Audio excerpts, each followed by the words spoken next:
La sesión de hoy es sobre el reino venidero y es un título un poco engañoso porque cuando digo el reino venidero, no me refiero al reino de Jesús que ha de venir, sino al reino que se establecerá o que intentará establecerse antes de la llegada de Cristo. Entonces, ¿de qué se trata este reino?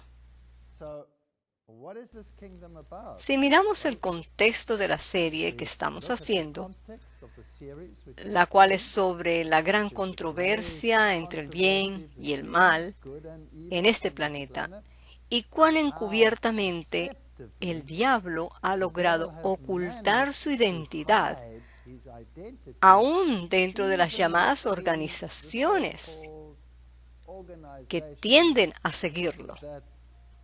Ahora, estamos hablando de organizaciones y no de individuos, porque el engaño es de tal naturaleza que afecta a los individuos sin que ellos se den cuenta.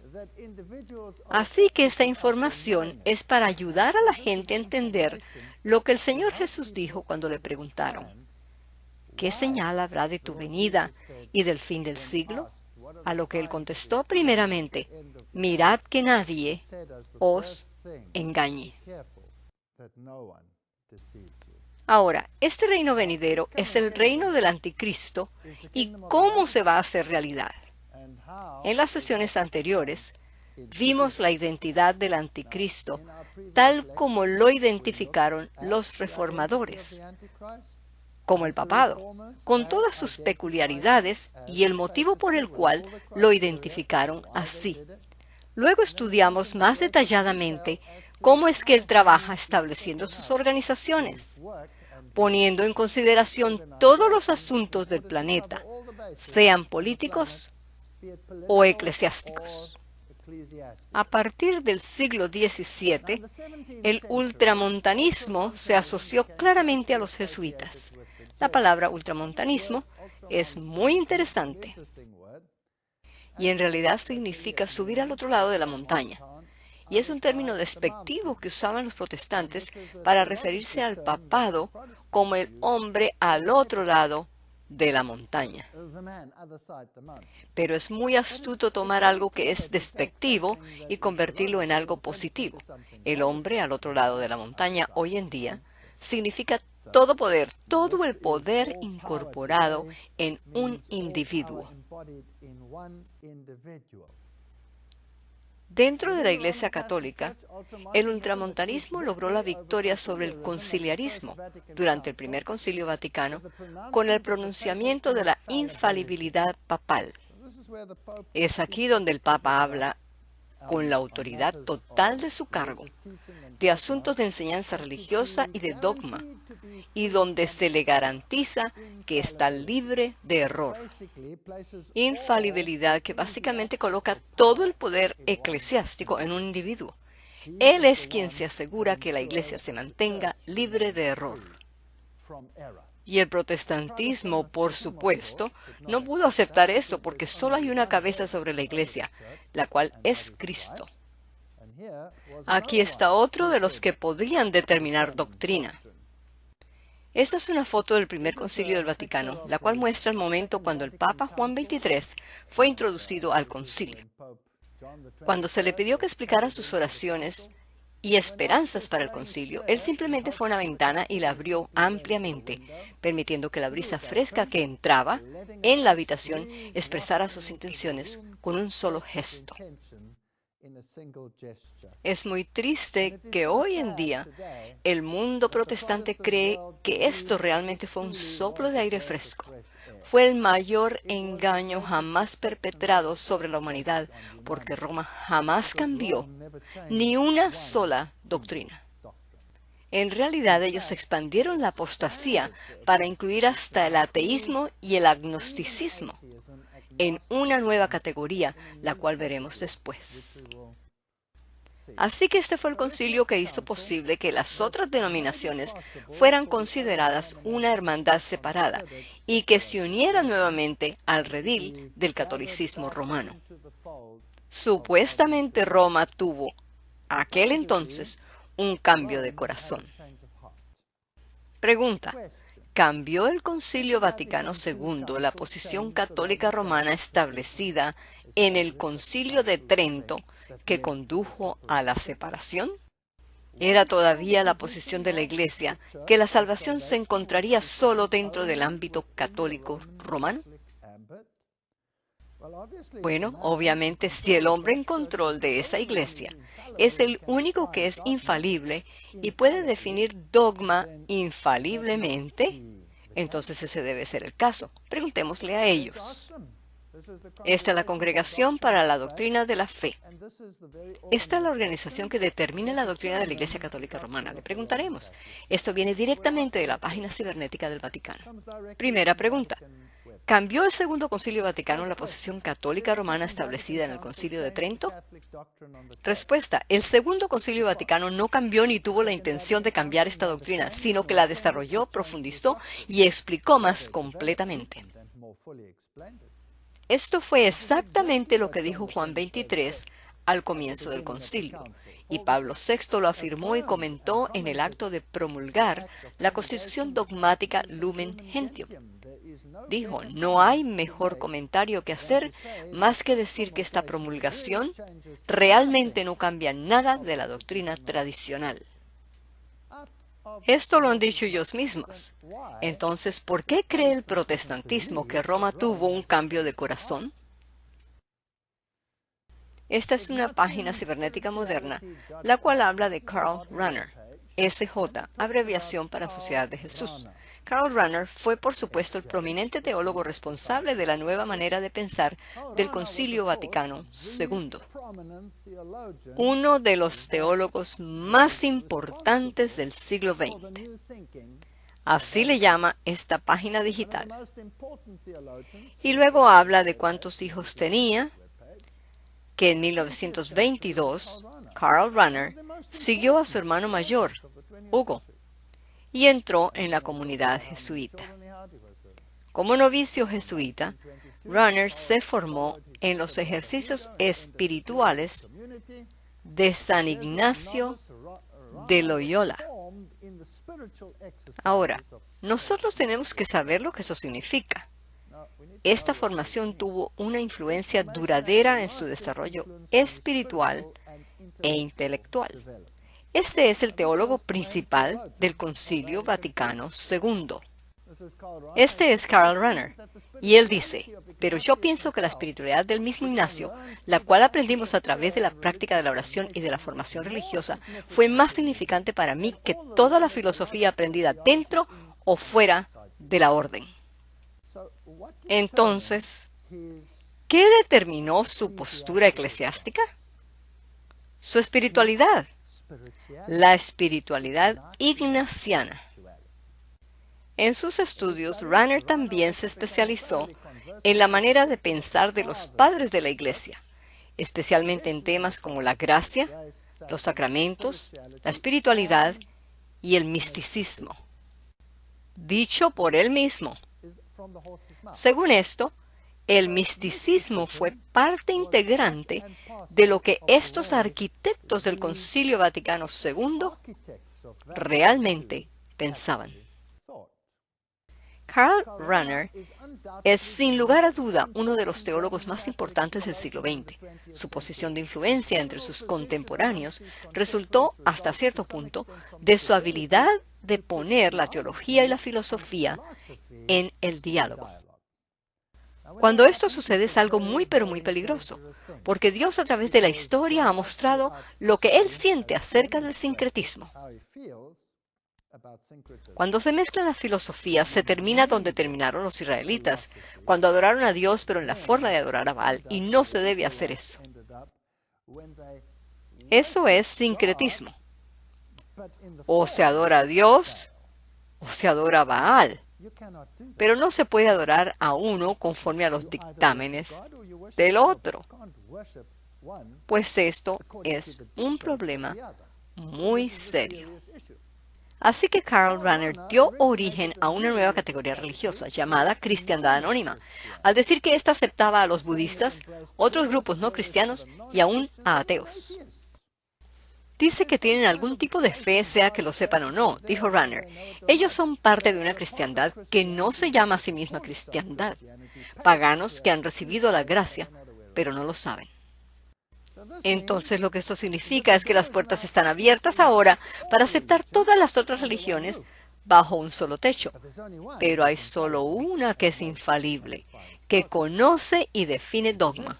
Esto es interesante. Este es uno de los estudiantes de Karl Rahner, Paul Nieder. Él sirvió como misionero de la Divina Palabra antes de asumir un cargo en la Universidad Javeriana.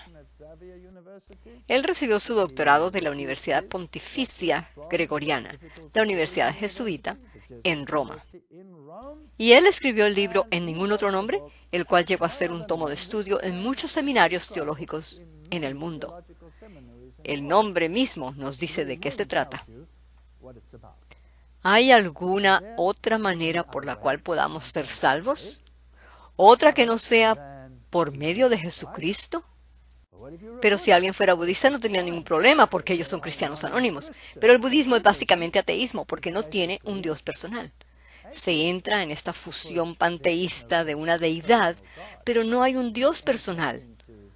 No hay un Jesucristo. No hay nada. Así que él dice, sí, por supuesto, hay muchos caminos que llevan al cielo. El camino no tiene que conducirnos a Jesucristo.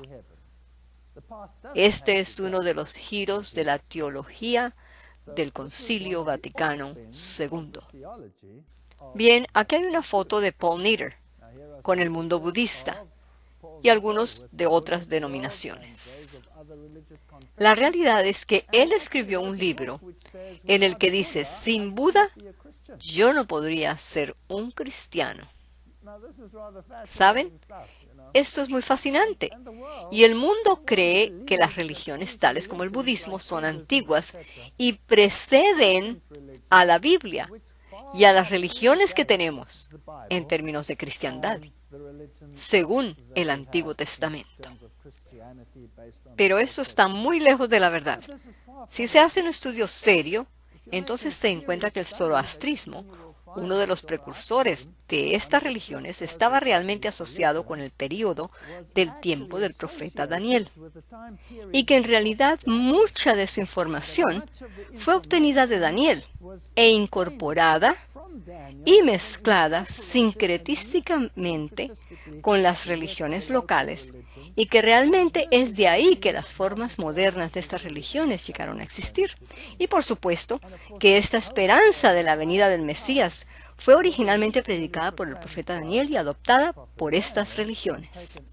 De manera que la similitud aparente no muestra que el cristianismo copió de ellos, sino todo lo contrario. Este es simplemente un hecho histórico interesante.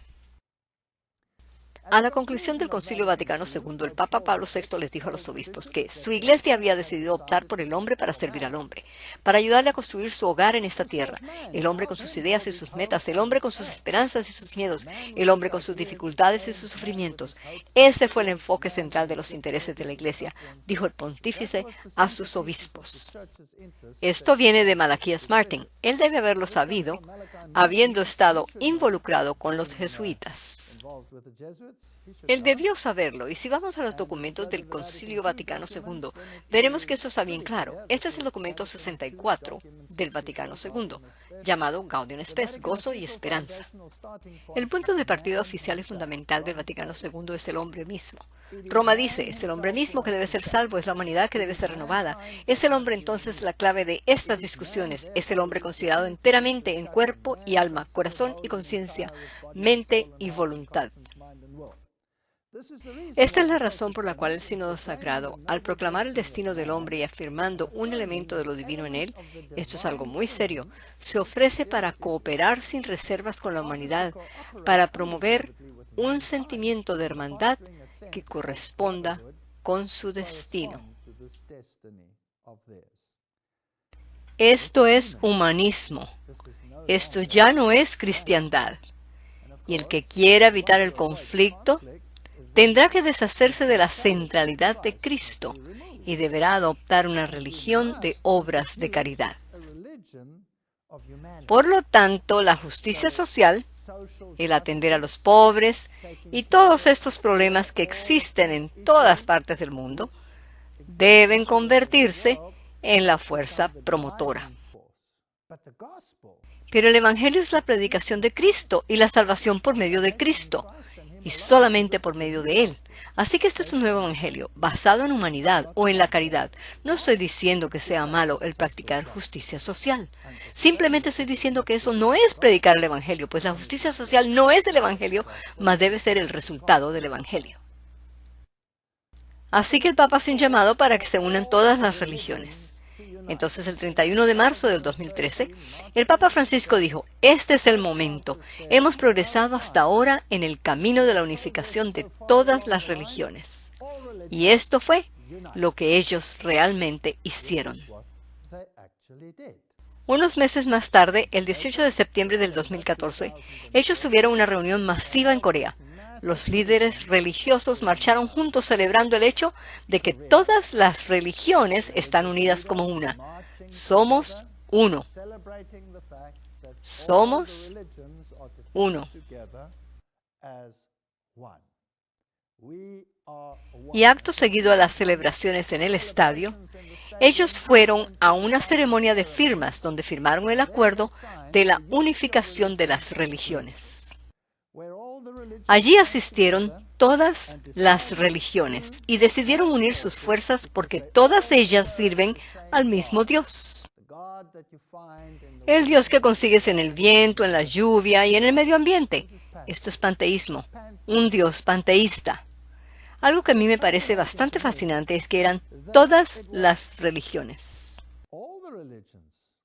Ahí estaban del islamismo, el judaísmo, el sintoísmo, el hinduismo, el budismo, el zoroastrismo.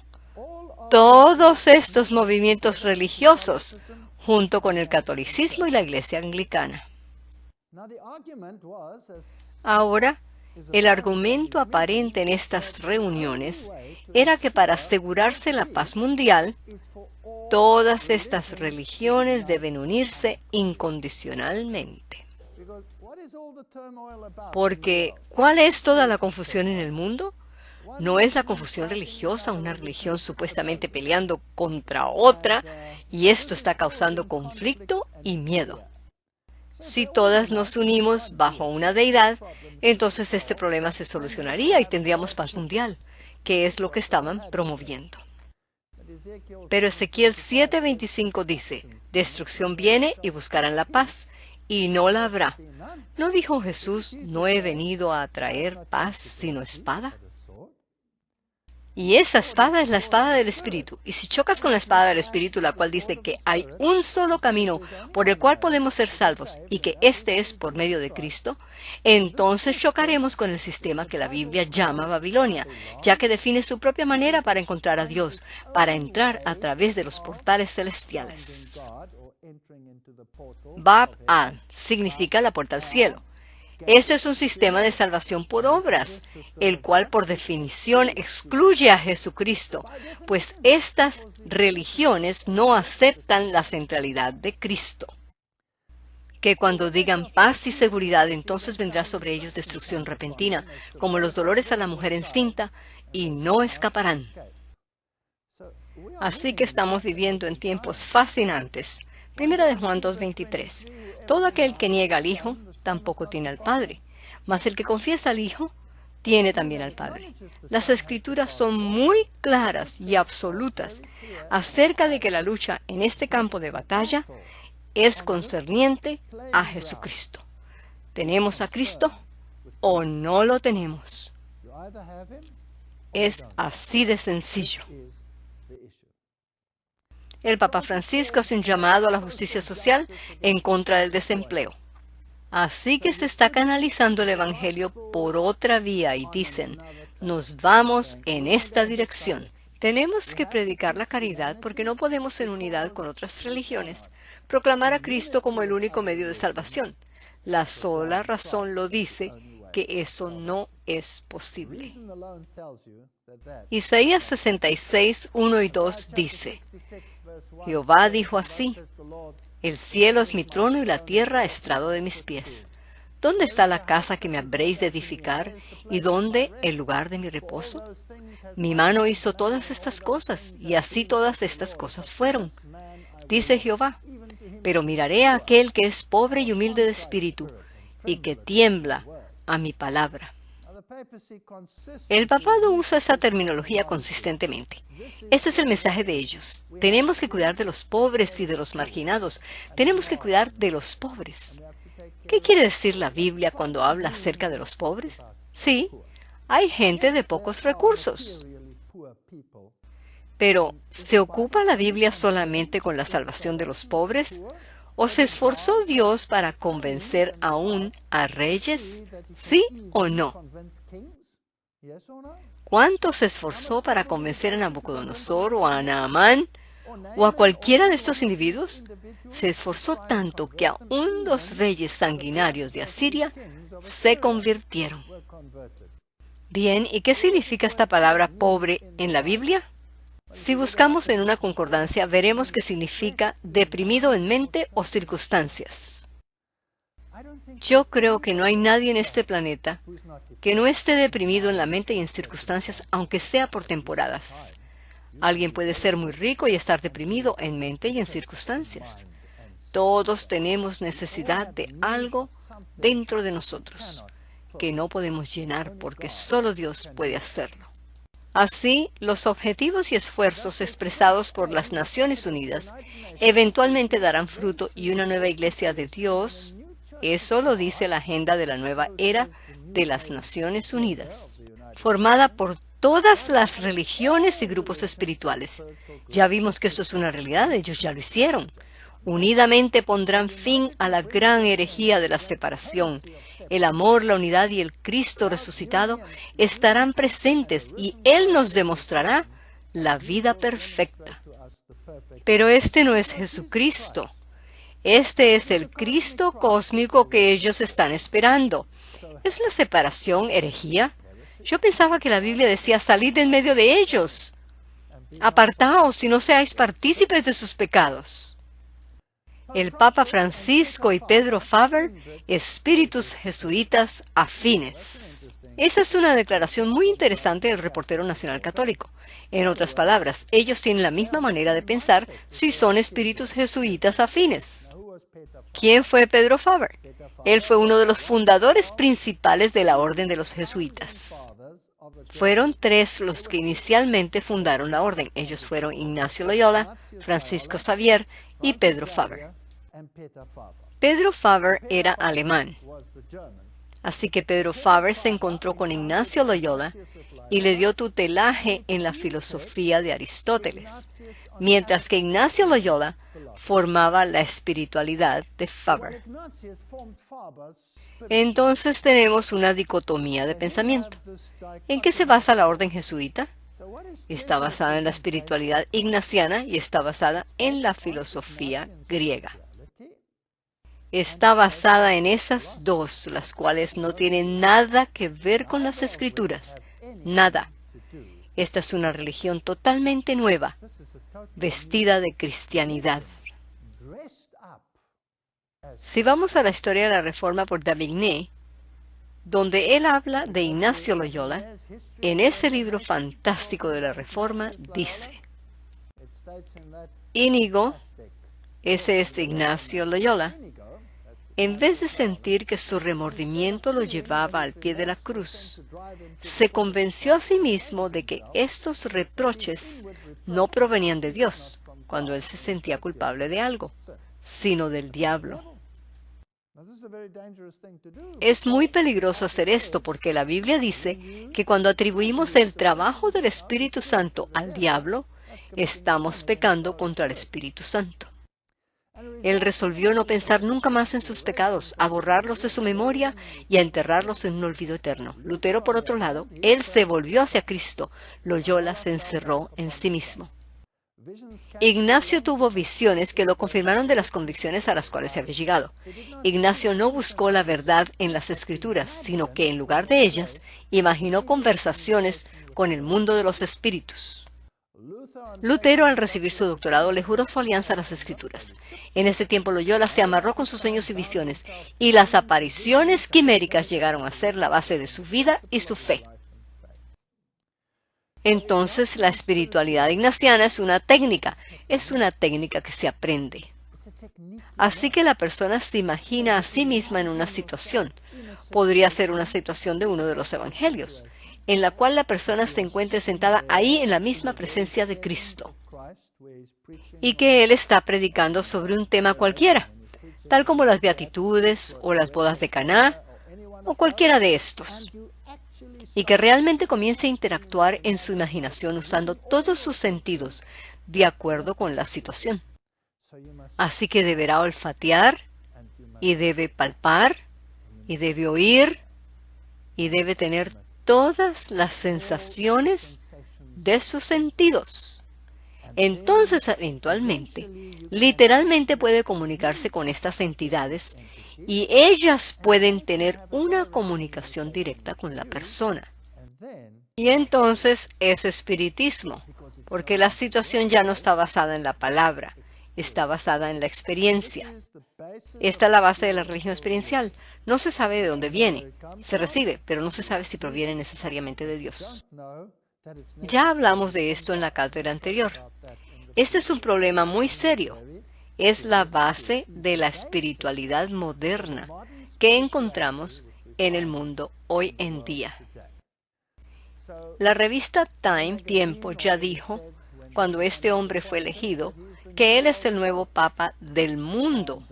Uno de los jesuitas, al ser entrevistado en el programa Cara a Cara con la prensa, el sacerdote jesuita José Fecio dijo: aquellos que se rebelan en contra de las enseñanzas auténticas de la Iglesia se están rebelando en contra de Dios. Abril 24 del 2005. Porque recuerden que Él es infalible. Él es infalible, así que tenemos que averiguar si esta Iglesia, en su infalibilidad, presenta doctrinas que no son doctrinas de Dios, sino doctrinas de la serpiente. Y si este es el caso, entonces todo fiel cristiano que cree que las Escrituras son la palabra de Dios debe separarse de este sistema. Salid de ella, pueblo mío. Ahora, vamos de regreso a Génesis. Vamos a encontrar la base, el fundamento de las enseñanzas de la serpiente. En Génesis 3:4, la serpiente le dijo a Eva: no moriréis, no vas a morir. Mentira número 1. Versículo 5. Sino que sabe Dios que el día que comáis de él, serán abiertos vuestros ojos. Mentira número 2. Y seréis como Dios, sabiendo el bien y el mal. Mentira número 3. Así que le dijo: ustedes no necesitan a Dios para distinguir entre el bien y el mal. Lo pueden hacer por sí solos. No dejen que Dios les diga lo que deben o no deben hacer. Ustedes pueden discernir por sí mismos. Ustedes son seres exaltados. Son como Dios. Dios quiere mantenerles en servidumbre. No van a morir. Van a ser como Dios y no lo necesitan a Él para que les diga qué es bueno y qué es malo. Podrán decidir por sí solos. Yo como esto, está muy bueno. Mira, que hasta puedo hablar y soy solo una serpiente. Así que este fue el primer medium trascendental. Ahora, fascinantemente, se pueden encontrar estas tres doctrinas en el catolicismo romano, en su teología oficial. Así que el fundamento básico de su teología está basado en el consejo de esta serpiente. Démosle una mirada. Este es el cementerio católico romano en Nueva Orleans. A mí me gusta mostrar esta placa porque la catástrofe total de su teología se encuentra en ella. Bienvenidos a este lugar santo. Problema número 1. ¿Es un cementerio un lugar santo? No. El cementerio católico es el último lugar de descanso de los cuerpos de los fieles que han partido esperando reunirse con sus almas en la resurrección del día final. Bendecido por la Iglesia y dedicado a Dios, el cementerio católico testifica de una fe en la inmortalidad del alma y la promesa de resurrección con Cristo el Señor. Aquí los vivos encuentran alivio y se consuelan visitando los lugares de entierro de sus seres queridos y orando por ellos. No se puede tener más errores en una placa que los que tiene esta. Nada de esto es bíblico. No se puede orar por los muertos, Dios lo prohíbe en su palabra, por razones obvias, pues no se estará orando por los muertos sino por algún otro, y vamos a ver el por qué. Oficina para el Catecismo, artículo 1, 366. La Iglesia enseña que toda alma espiritual es inmortal. No perece cuando se separa del cuerpo al morir. Esto es lo que cree la mayoría de las denominaciones cristianas y lo que todas las otras organizaciones cristianas o no cristianas también creen. Así que ellos afirman que el hombre es inmortal, pero Dios dijo moriréis. La serpiente dijo de cierto que no moriréis. La pregunta que yo tengo ¿es esto solamente ignorancia o sabe Roma lo que enseñan las Escrituras? Este es el punto crucial, porque si ellos saben, al que sabe y no lo hace le es pecado. Así dicen las Escrituras. Esta es la nueva enciclopedia católica, la cual dice: el alma en el Antiguo Testamento no significa una parte del hombre, sino todo el hombre como un ser vivo. Del mismo modo, en el Nuevo Testamento significa la vida humana, la vida de una entidad consciente e individual. Exégetas recientes han sostenido que el Nuevo Testamento no enseña la inmortalidad del alma en el sentido helenístico de supervivencia de un principio inmortal después de la muerte. Así que ellos dicen, Roma dice, nosotros sabemos que la Biblia no enseña inmortalidad. Nosotros sabemos que no existe tal cosa del alma separada, porque la Biblia enseña que el ser humano completo es el alma. Esto es fascinante. Así que a pesar de que ellos saben, ellos dicen, no nos importa. La Iglesia enseña, así que es una doctrina oficial de la Iglesia Católica Romana. El Papa Leo X emitió esta bula papal o decreto público en contra de Martín Lutero. Martín Lutero ya tenía ideas diferentes a las del papado en ese tiempo. El Papa dijo, condenamos y reprobamos a todos los que afirman que el alma inteligente es mortal. No lo deben creer. No lo deben creer porque nosotros, la Iglesia Católica Romana, así lo dice. Y Martín Lutero, por supuesto, estaba predicando esta nueva herejía de que el alma en verdad es mortal. Esto es fascinante porque Martín Lutero es el que tradujo la Biblia, y cuando uno traduce la Biblia, uno se involucra en la terminología y palabras. Así que él se dio cuenta que las Escrituras no enseñan lo que se le había enseñado en el catolicismo romano, y él basó sus puntos de vista en la Biblia. El doctor Martín Lutero publicó sus tesis el 31 de octubre de 1517 en Wittenberg. En su defensa de 41 de sus proposiciones publicada en 1520, Lutero citó la declaración de la inmortalidad como... Lutero siempre tuvo mucha facilidad de palabra. Entre esas opiniones monstruosas que se encuentran en el montón de estiércoles decretales romanos.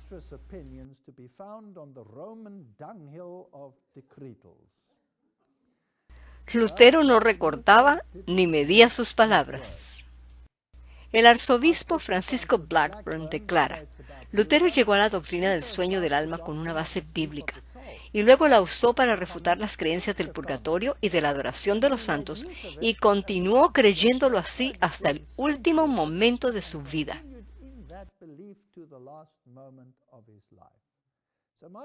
Así que Martín Lutero creía que el alma duerme. Él no creía que el alma va al cielo o va al purgatorio o nada de eso. Y él mismo escribió: deberíamos aprender a ver la muerte en la luz correcta, para que así no nos alarmemos por ella como lo hace la incredulidad. Porque Cristo no hay muerte, sino un sueño fino, dulce y breve, que nos libera de este valle de lágrimas, del pecado y del miedo, y de la extremidad de la muerte real, y de todas las vicisitudes de esta vida, y estaremos seguros y sin cuidado descansaremos dulce y gentilmente por un breve momento, como en un sofá, hasta el momento en que Él nos despierte junto con todos sus hijos queridos para su gloria y gozo eternal. Porque como le llamamos sueño, sabemos que no nos quedaremos en Él, sino que volveremos a despertarnos y vivir, y que el tiempo durante el cual dormiremos no parecerá más largo que si nos acabáramos de quedar dormidos. Por lo tanto, nos reprocharemos de que nos sorprendió o alarmó tal sueño en la hora de la muerte, y súbitamente saldremos vivos de la tumba y la descomposición y del todo bien frescos con una vida pura, clara y glorificada para recibir a nuestro Señor y Salvador Jesucristo en las nubes. Lutero cita muy bien la Biblia, un texto tras otro. Las Escrituras en todas partes brindan tal consolación cuando habla de la muerte de los santos como si se durmieran y se reunieran con sus padres, es decir, que han vencido la muerte a través de esta fe y consuelo en Cristo y esperan la resurrección junto a los santos que los precedieron en muerte. Así que este es el punto de vista de Martín Lutero. Esta era la interpretación reformada al principio porque esto fue lo que enseñaron las Escrituras. Ahora, algo interesante es que el otro hombre quien tradujo las Escrituras, y él sí pagó con su vida por ello, fue William Tyndale. Por supuesto que no pudieron quemarlo vivo porque él era un sacerdote católico al igual que Lutero. Por lo tanto, tuvieron primero que estrangularlo. William Tyndale, traductor británico de la Biblia, llegó a ser defensor de la enseñanza revivida de la inmortalidad condicional.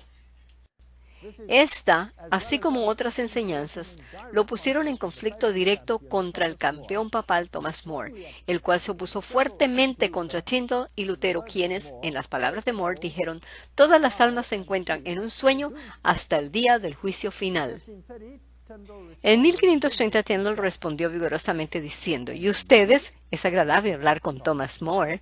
Tyndale está siendo un poco sarcástico, está haciéndoles un poco del truco de Elías. Y ustedes, al ponerlas en el cielo, en el infierno y el purgatorio, las almas que han partido, destruyen los argumentos con los cuales Cristo y Pablo comprobaron la resurrección. Y de nuevo, si las almas están en el cielo, díganme por qué no están en la misma condición de los ángeles. Ellas deben estar muy felices allá. Y entonces, ¿qué razón hay para la resurrección? ¿Tendría sentido? Tyndale presionó aún más su contención, demostrando que la enseñanza papal sobre el tema está en conflicto con San Pablo.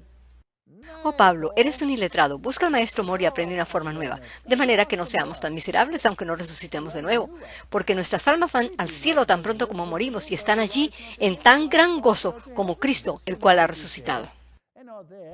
Y me maravillo de que Pablo no haya consolado a los tesalonicenses con esa doctrina. Si la hubiera sabido, que las almas de sus muertos se levantarían otra vez. Si las almas estuvieran en el cielo, en una gloria tal como la de los ángeles, basado en tal doctrina, muéstrame qué razón hay para la resurrección. Bastante lógico. Así que este era el punto de vista de la Reforma. Ahora, mi pregunta es: ¿por qué las iglesias que basan sus enseñanzas en Lutero y Tyndale ya no creen en esto? ¿Por qué han echado a un lado el punto de vista de la Reforma y han regresado al punto de vista católico romano, el cual es el lenguaje de la serpiente? ¿No moriréis? Esto es fascinante para mí. Entonces Jehová Dios formó al hombre del polvo de la tierra y sopló en su nariz aliento de vida, y fue el hombre un ser viviente. Génesis 2:7.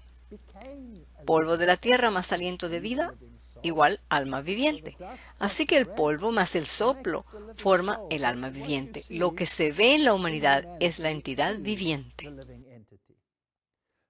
Porque lo que sucede a los hijos de los hombres y lo que sucede a las bestias, un mismo suceso es. Como mueren los unos, así mueren los otros, y una misma respiración tienen todos. Ni tiene más el hombre que la bestia. Eclesiastés 3:19. Así que cuando morimos, morimos. Eso es todo. Ahora, la doctrina de la inmortalidad del alma que presenta la Biblia no apoya al catolicismo romano en lo más mínimo. Ezequiel 18:20, el alma que pecare, esa morirá. Ahí está esa palabra, el alma muere, el ser humano muere. Así que Dios toma la vida otra vez, el aliento, el metabolismo, y lo único que queda es el polvo. Él no se lleva la entidad viviente y respirando al cielo, solo toma la vida y en la resurrección la regresa. Primera de Timoteo 1:17, por tanto al Rey de los siglos, inmortal, invisible, al único y sabio Dios, sea honor y gloria por los siglos de los siglos. Amén. Así que Dios es el único inmortal. Y dice más adelante en el capítulo 6, que guardes el mandamiento sin mácula ni reprensión hasta la aparición de nuestro Señor Jesucristo, la cual a su tiempo mostrará el bienaventurado y solo soberano Rey de reyes y Señor de señores, el único singular, que tiene inmortalidad, que habita en la luz inaccesible, a quien ninguno de los hombres ha visto ni puede ver, al cual sea la honra y el imperio sempiterno. Amén. La veracidad de las Escrituras es cristalina. Solamente Dios tiene inmortalidad. Juan 11:11 al 14. Dicho esto, les dijo después, nuestro amigo Lázaro duerme, mas voy para despertarle. Dijeron entonces sus discípulos, Señor, si duerme, sanará. Pero Jesús decía esto de la muerte de Lázaro, y ellos pensaron que hablaba del reposar del sueño. Entonces Jesús les dijo claramente, Lázaro ha muerto. Lázaro está muerto. Job nos dice que hasta que no haya cielo no despertarán, ni se levantarán de su sueño. Los cielos todavía están aquí, ¿no? Salmo 6:5, porque en la muerte no hay memoria de ti. En el Seol, ¿quién te alabará? Pero siempre escuchamos que los que han partido se han ido al cielo y están adorando al Señor. La Biblia dice no, los que han partido no alaban al Señor. Salmo 115:17, no alabarán los muertos a Jehová, ni cuantos descienden al silencio. Así que yo creo que esto está muy bien dicho. Rust in peace. Oxídate en paz. Esto es lo que le está sucediendo a este vehículo y también le sucederá a nuestro cuerpo cuando vayamos a dormir. Pero Dios puede levantarnos y darnos vida otra vez. Esa es una doctrina. En pocas palabras, los reformadores creían la visión bíblica del sueño del alma. Sus seguidores ya no la creen. Alguien se ha apoderado de sus mentes, les han cambiado y se han realineado con las doctrinas de Roma. Ahora, la segunda mentira fue, seréis como Dios. Éxodo 3:14. Y respondió Dios a Moisés, yo soy el que soy. Y dijo, así dirás a los hijos de Israel, yo soy me envió a vosotros, el que es autoexistente. En Isaías 46:9, Dios dice, porque yo soy Dios y no hay otro Dios y nada hay semejante a mí. Hay solamente un Dios y solo Él es inmortal y todos los demás tienen inmortalidad condicional. Y el día que pecares moriréis, el alma que pecare, ésta morirá. Ahora, vamos a las enseñanzas católico-romanas. El gran filósofo René Descartes era un filósofo que escribió sobre geometría y sobre todas estas grandes ciencias. Y por supuesto que él era no toma mucho para figurar lo que él era. Él era un jesuita. Él entró a la universidad a muy temprana edad y estudió la lógica y la filosofía tradicional de Aristóteles. Eso es lo que nos dicen los libros de historia. Ahora, cuando vemos la bestia que sale del mar, la cual es el catolicismo romano, según la teología de la Reforma, su cuerpo era el de un leopardo, porque la filosofía griega forma las bases de sus enseñanzas. No tienen una filosofía bíblica. Así que tal como Karl Rahner estudió los filósofos griegos y Peter Faber era un experto en filosofía griega, así también René Descartes estudiaba la filosofía de Aristóteles.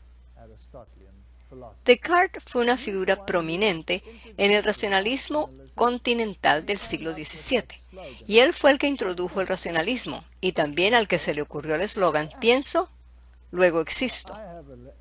Tengo una conferencia donde lo parafraseo, y realmente digo, pienso, por lo tanto, él es, porque entonces estoy sujeto a Dios, pues en el eslogan de él no se está sujeto a Dios. Así que el racionalismo es muy fundamental para el pensamiento de los jesuitas, y el Papa actual es un jesuita, no lo olviden. La filosofía moral de Descartes es la siguiente.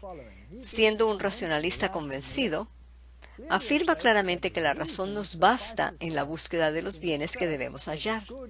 Y para él, la virtud consiste en el razonamiento correcto que debe guiar nuestras acciones. Descartes transfirió la autoridad garante de la verdad de Dios al hombre. Así que el garante de la verdad ya no es Dios, es el hombre. Eso no está en las Escrituras. ¿Lo veo? No puedo ver a Dios. Así que racionalmente, si no puedo ver a Dios, seguramente no puedo basar nada en términos de cómo debería vivir o qué debería hacer racionalmente en algo que no puedo ver. Entonces mi moralidad debe estar basada en mí mismo. Yo determinaré lo que está bien y lo que está errado, y cómo vivir o cómo no vivir. Y también si las escrituras son supuestamente dadas divinamente, entonces hay un problema, porque si no puedo ver a Dios, entonces ¿cómo puedo determinar que las escrituras provienen de Dios? Por lo tanto, no puedo usar las escrituras como la base de mi moralidad. Debo usar mi razón. Martin Heidegger lo resume de la siguiente manera. Para Descartes, un sujeto particular yace sobre sus propias cualidades fijas y en sus circunstancias cambiantes. La superioridad de un sujeto surge de la aserción del hombre en una base de verdad fundamental, inquebrantable y autosuficiente en el sentido de certeza. ¿Por qué? ¿Y cómo adquiere esta aserción su autoridad decisiva? Esta queja se origina en esa emancipación del hombre en la cual se libera de su obligación a la verdad cristiana revelada, no necesita la Biblia, y de la doctrina de la Iglesia a una legislación autónoma que se basa sobre sí misma. Así que si buscamos en el diccionario la definición de racionalismo, esta dice, racionalismo, nombre, el principio o hábito de aceptar la razón como la autoridad suprema en cuestiones de opinión, creencia o conducta. En teología, la doctrina de que la razón humana, sin la ayuda de la revelación divina, es una guía adecuada o la única guía para toda la verdad religiosa alcanzable. Esto es pensamiento jesuita, y es muy importante que todo protestante en el planeta y todos los demás que estén buscando a Dios sinceramente deben considerar que las filosofías por ahí se basan en el hombre y no en Dios. Entonces, ¿cómo lidiamos con esto? Por eso es que el Papa Nicolás ya dijo, la voluntad del Papa se basa en la razón. Él puede dispensar por encima de la ley y cambiar lo incorrecto a correcto al corregir y cambiar las leyes, porque el racionalismo dicta que todo debe estar basado en la razón de él. Ya hemos visto que el Papa dice que porque él tiene una posición elevada de observación y la doctrina de infalibilidad añadida a eso, él es entonces la máxima fuente de razón. Así que basado en la razón del Papa, ellos van a decir lo que es correcto y lo que es incorrecto. Eso quiere decir que las escrituras no dictan la moralidad, sino ellos. Eso es un problema muy serio. Juan 15:5 dice, yo soy la vid, vosotros los pámpanos. El que permanece en mí y yo en él, éste lleva mucho fruto, porque separados de mí nada podéis hacer. Esto es lo opuesto a esa enseñanza. Y Lutero creía que la razón humana es ciega, sorda, insensata, impía y sacrílega en su trato con todas las palabras y obras de Dios. Entonces tenemos dos sistemas que chocan. O somos protestantes y basamos las enseñanzas en la Biblia, o estamos con los racionalistas basando las enseñanzas en la razón de un hombre que es solo un ser humano. Este es un problema muy serio. ¿Hasta dónde llegarán? Esta es una enseñanza jesuita. Teilhard de Chardin. Esta es una página cibernética moderna de la Universidad de Fordham.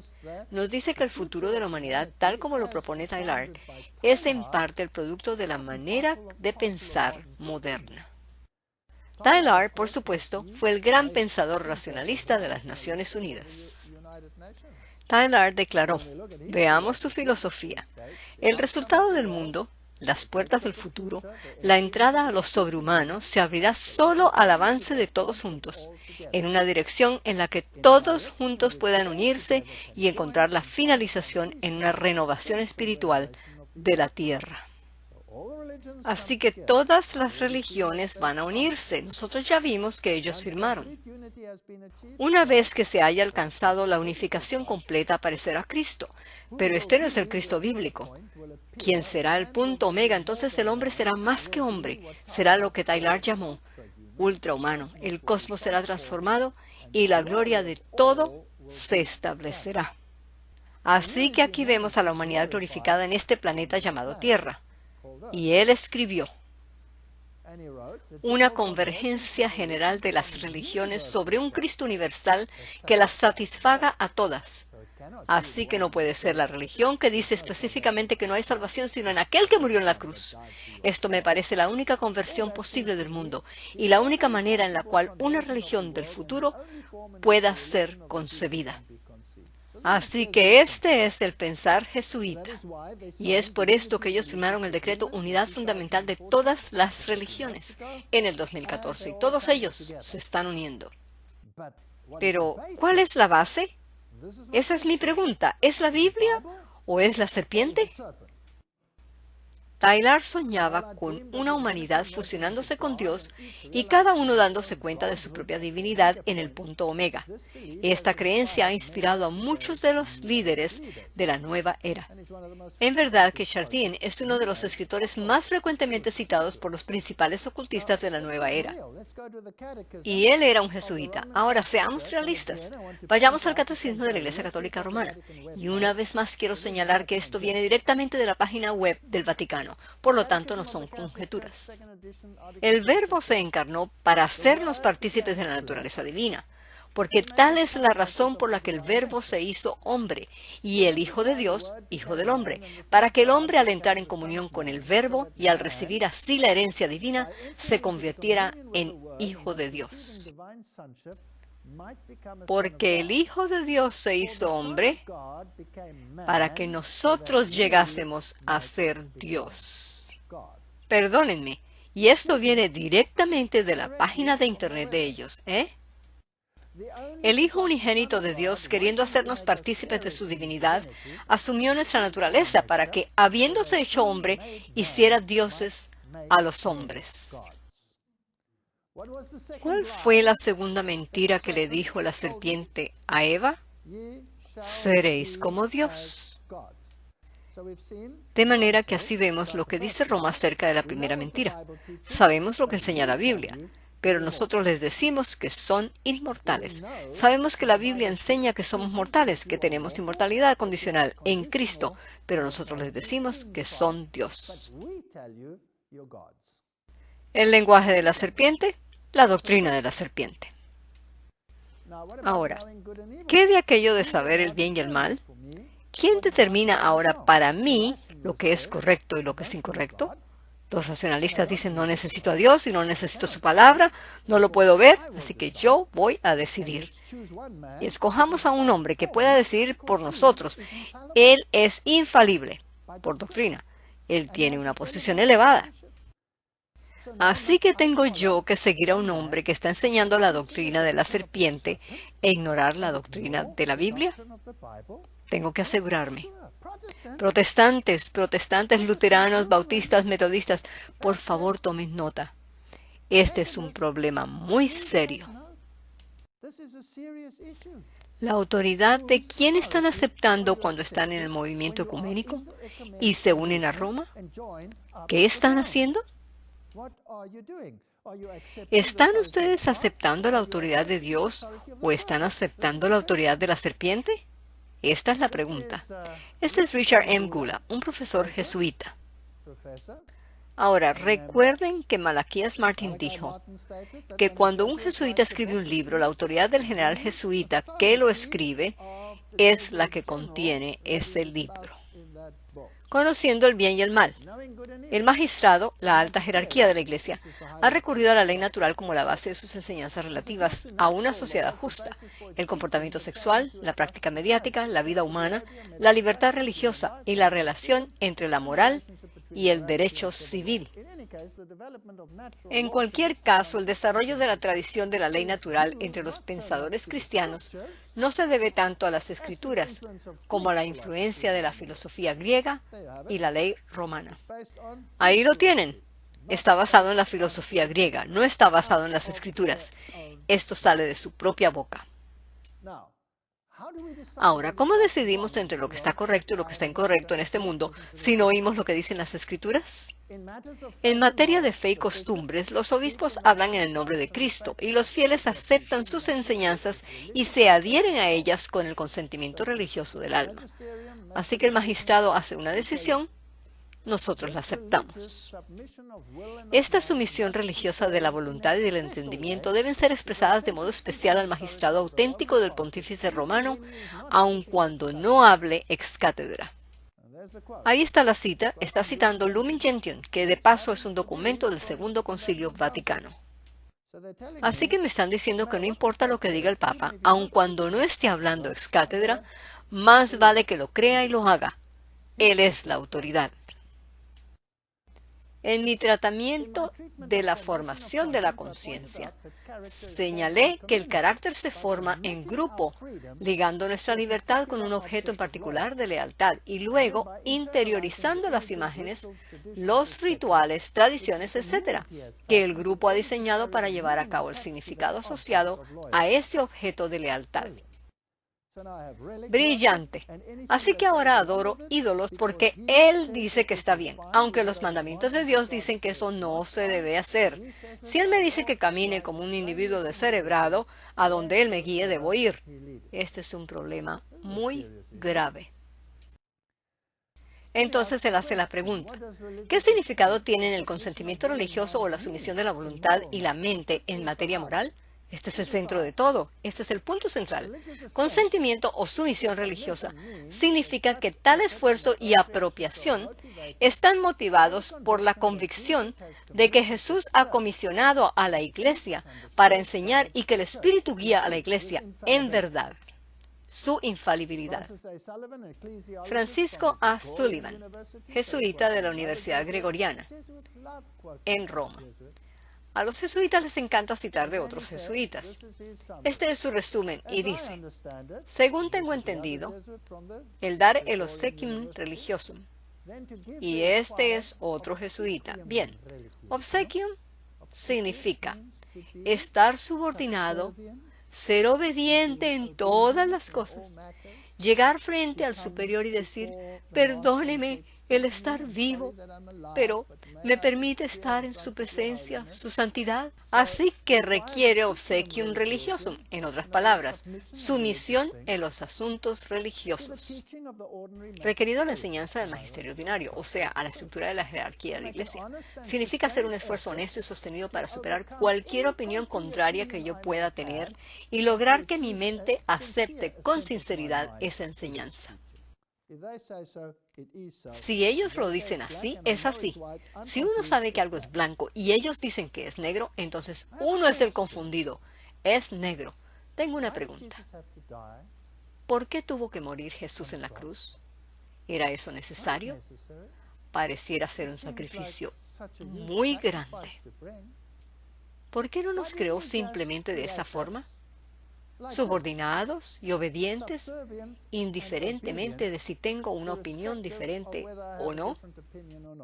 ¿Por qué simplemente no nos creó sin cerebro en lo que se refiere a la obediencia? ¿No seríamos robots? ¿Y qué valor tiene el amor cuando se es un robot?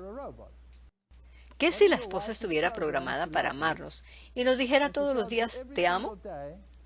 Eso tal vez sería divertido por un año o dos. Después de eso sería muy aburrido porque después de todo sabríamos que es solamente un microchip que ha sido implantado en ella. Así que eventualmente la pagaríamos. Suficiente de eso. Ya, gracias. ¿Pero qué si ella tiene libre albedrío? Puede dejarnos en cualquier momento porque ella tiene libre albedrío. Y ella nos dice, te amo a pesar de tus faltas, de tus problemas y de tus idiosincrasias. ¿Hay valor en ello? Muy bien. Así que Jesús decidió crearlos con libre albedrío. De otra manera, Él no le habría dado libre albedrío a Adán y a Eva en el jardín del Edén. ¿No es esto correcto? Ahora, ¿cuán lejos estaba Dios preparado para llevar a cabo esta decisión? ¿Sabía Él cuando nos creó con libre albedrío que había la posibilidad de que llegáramos a escoger en contra de Él? ¿Sí o no? Ahora, ¿cuán livianamente tomó Él esto? Él estaba preparado para morir por ello y así lo hizo. Entonces, si Jesucristo estaba dispuesto a morir para garantizarme mi derecho a decidir, para que el amor fuera de valor por toda la eternidad, mi pregunta es, ¿quiénes son ellos para robarme mi libertad de elección? Esto es anticristo. Esto está en contra de Jesús. El texto oficial del Directorio Catequético Nacional de 1978 dice, la tarea de la catequesis es lograr la aceptación a todo lo que la Iglesia enseña, y lo resumieron diciendo, solo un sistema de silogismos estrechos que no deja espacio para el elemento personal y afectivo, en otras palabras, debe ser un sin cerebro, se acercaría a garantizar la certeza de saber y hacer lo que Dios requiere y permite. Acabamos de ver que cada una de las doctrinas de Roma son las doctrinas de la serpiente. Las tres grandes mentiras son los pilares sobre los cuales se fundan sus doctrinas, que son contrarias a lo que enseña la Santa Biblia y que se tienen que creer porque ellos así lo ordenan. Dietrich Bonhoeffer, pastor luterano que fue encarcelado y asesinado por Adolfo Hitler, dijo lo siguiente. Ahora, su teología no siempre era correcta, pero en este tema él tiene unos puntos interesantes. A través del llamado de Jesús, los hombres se convierten en individuos. Quieran o no, se ven obligados a decidir y solo ellos mismos pueden tomar esa decisión. No es su propia elección lo que los convierte en individuos. Es Cristo el que los convierte en individuos al llamarlos. Cada hombre es llamado por separado y debe seguir solo, pero los hombres tienen miedo a la soledad y tratan de protegerse a sí mismos fusionándose a la sociedad de sus semejantes y su ambiente material. El costo del discipulado, página 105. Estoy de acuerdo con él, cada quien debe pararse por sí solo honesto. Está establecido que el hombre muera una sola vez y después venga el juicio. Debemos individualmente decidir lo que es correcto y lo que no es. ¿Y qué pasa si alguien toma la decisión consciente de que la Biblia es el estándar de moralidad para él? ¿Estaría en conflicto con el sistema? ¿Sí o no? Estaría. No hay otra salida. Así que veamos cómo Roma quiere tratar con aquellos quienes decidan por su propia elección personal apoyarse en la Biblia. Radio Vaticano, la voz del Papa en la Iglesia Mundial. Está en alemán, pero aún así puedo traducírselo. Cardenal Rivasi. Assisi, esta es la reunión de oración que ellos tienen regularmente en Roma, donde todas las religiones de todo el mundo se unen para orar juntos. Él dice, refiriéndose a Assisi, esto se está fortaleciendo contra el fundamentalismo. Interesante. Y luego él dice, entre las grandes comunidades religiosas ha habido durante años un intercambio de ideas, pero existe un gran peligro en los movimientos fundamentalistas. Es por eso que este diálogo interreligioso es tan colorido. Tiene lados brillantes y lados oscuros. Y el propósito de esta interacción con las comunidades religiosas es el erradicar el lado oscuro. Muy bien. ¿Qué más dicen ellos? Asís es una excelente oportunidad para resaltar y fortalecer el lado positivo del diálogo interreligioso y luchar contra los lados oscuros o quizás eliminarlos por completo. Esta es la única manera en la que el diálogo interreligioso tiene sentido. Así que aquí está el conflicto. Ellos dijeron, es visible, hay un conflicto. Bien, y aquí están los líderes religiosos en una reunión de Asís, donde se unen todas las religiones para hablar acerca de sus decisiones. El Papa invitó a ateos a participar. ¿Qué le pasa a Roma? Esto fue bastante incómodo porque durante la reunión de oración ellos no podían orar porque los ateos no creen en Dios. Por lo que decidieron tener un momento de meditación silenciosa. Yo no sé lo que pensaron los ateos, no es relevante para el tema. Pero sin embargo se involucraron en la metafísica y cosas por el estilo. Y estuvo entre ellos una filósofa feminista búlgara. Y esta gente no quería hablar en esa reunión de Asís. Y estoy asombrado que el Papa realmente dijo que muchos de estos agnósticos están más cerca del reino de Dios que algunas personas dentro de la iglesia. El tema del día fue peregrinos de la verdad y peregrinos de paz. Y el Papa dijo que esto debe resaltar la responsabilidad común de los creyentes de construir una sociedad basada en la verdad. Tu palabra es verdad. Jesús es el camino, la verdad y la vida. Los mandamientos son verdad. Y ninguno de estos tres está aquí en su currículum. Así que, ¿de qué tipo de verdad estamos hablando? ¿Una verdad racionalista que ha sido evocada en la mente de racionalistas que creen y enseñan las tres mentiras de la serpiente? Esto es fascinante. Por lo tanto, parece que todas las religiones e incluso los ateos son bienvenidos bajo un mismo techo. Pero los fundamentalistas se deben ir, el lado oscuro. Aquí está la definición de fundamentalismo. Es una forma de cristianismo protestante que sostiene la creencia en la interpretación estricta y literal de la Biblia. El mantenimiento estricto de las doctrinas antiguas o fundamentales de cualquier religión o ideología. Esa es la definición del diccionario de selecciones. El poder de las palabras. Aquí tenemos una definición moderna de diccionario.com. Fundamentalismo, un movimiento en el protestantismo estadounidense que surgió en la primera parte del siglo XX en reacción al modernismo y que enfatiza la infalibilidad de la Biblia, no solo en cuestiones de fe y moral, sino también como un registro histórico literal.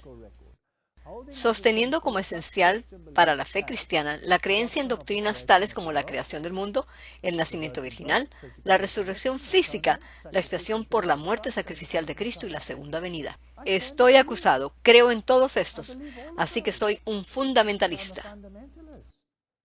Pero el Papa ha dicho públicamente que no hay posibilidad alguna de que la creación haya sido como lo dice en la Biblia, que seguramente surgió por evolución. Y los grandes teólogos están diciendo, por ejemplo, Desmond Tutu dijo que seguramente no hubo resurrección de Jesucristo. Y algunos teólogos han llegado hasta el punto de decir que su cuerpo probablemente fue comido por los perros. Así que no hubo nacimiento virginal. Estos son todos pensamientos irracionales y no pueden ser parte de esta religión moderna. Y la expiación debe desaparecer. Quiero decir, el Islam niega la expiación enfáticamente. Fascinante. Debate. ¿Qué es esto? En enero de 2015 el pastor Olaf Latzo decidió que ya había soportado suficiente. Él era un pastor luterano perteneciente al distrito de Bremen. Él decidió enseñar que no hay otro camino para la salvación, sino solamente a través de Jesucristo. Y luego él dijo, Buda es solo un hombre gordito, él no puede salvar a nadie. Y además dijo, todos los musulmanes son pecadores. Cosa en la que quizás fue un poco duro, pero la Biblia dice por cuanto todos pecaron y están destituidos de la gloria de Dios. Así que por definición podría tener razón. Y eso es así, porque los cristianos también somos pecadores.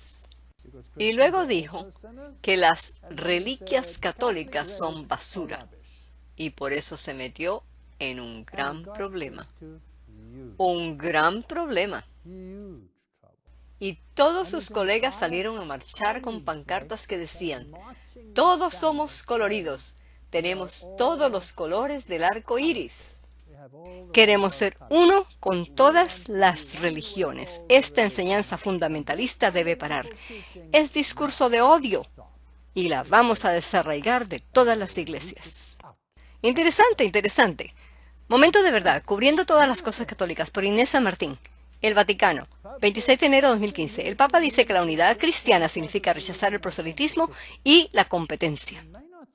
No se les puede decir perdonen, pero hay diferencias fundamentales, estoy usando esa palabra irónicamente, entre lo que la Biblia dice y lo que ustedes están enseñando.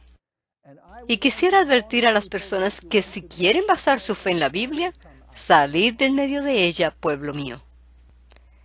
¿Qué es este nuevo reino que ellos están construyendo? Porque este reino no se está construyendo basado en las Escrituras. Está siendo construido basado en otra filosofía, como ya hemos visto. Amilenialismo. No hay un periodo específico de un reinado de 1000 años. El periodo se aplica a toda la historia de la Iglesia. Esta opinión es la opinión mantenida por el catolicismo romano y algunos grupos protestantes conservadores. Es muy importante que entendamos esto. En el pensar católico no hay milenio. Cuando la Iglesia Católica Romana haya logrado unir a la humanidad bajo su gobierno y ella sea la guía de la moralidad en el mundo, entonces el reino habrá llegado para ellos.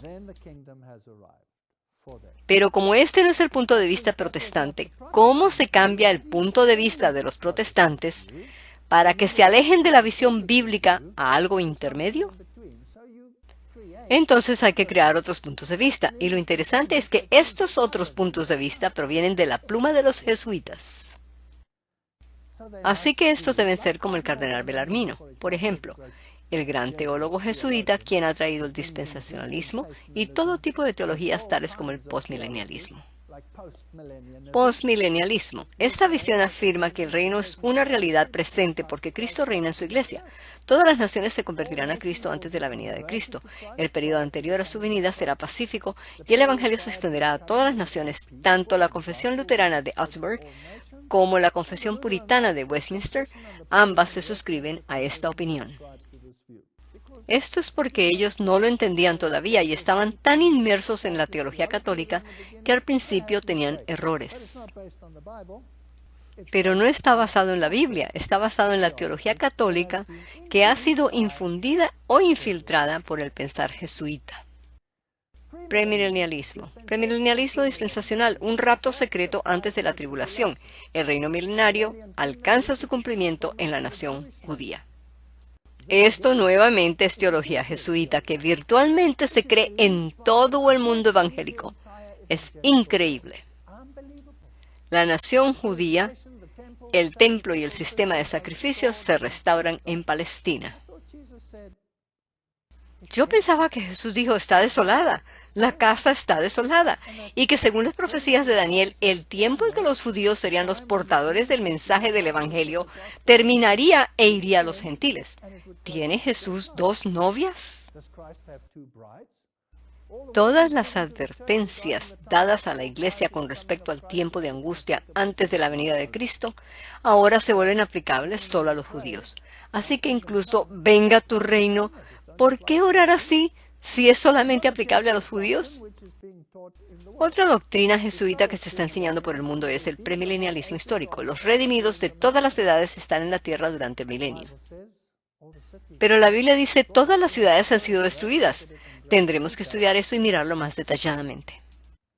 Así que, ¿cómo establecen ellos ese reino con la filosofía multitudinaria que existe en el mundo?